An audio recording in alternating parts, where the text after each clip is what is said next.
NASA in Huntsville, we talked to researchers there at the Marshall Space Flight Center, and some updated information. We had first thought this was part of the torrid meteor shower that typically goes on this time of the year, right around Halloween. Well, researchers at NASA say it was not a torrid meteor. It was a meteor, probably from a nearby asteroid belt.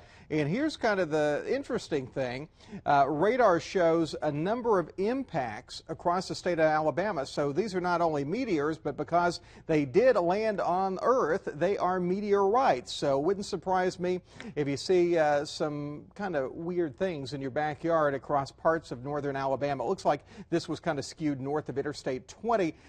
Bill Cook, who's a PhD with NASA, talked to him this evening about the meteor, and he has a lot more information to share with you. Well, what people saw was what we call a fireball or a bolide, which is a very bright meteor. A fireball is something brighter than the planet Venus, and this was very bright. And it penetrated very low in the atmosphere. A lot of people reported their house shaking or sonic booms.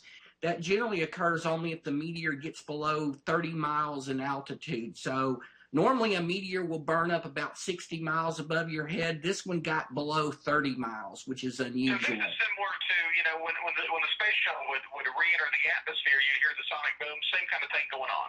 This thing hit the atmosphere probably on the order of, twice as fast as the shuttle was moving. So somewhere around 33,000 miles per hour. So it was booking. Physically, about what would be the size of a meteor like this that we would see this visibly? Well, in order to be seen in the daytime or in the twilight like this one, it probably was about the size of a boulder, a decent sized boulder, maybe a couple of feet or a yard across.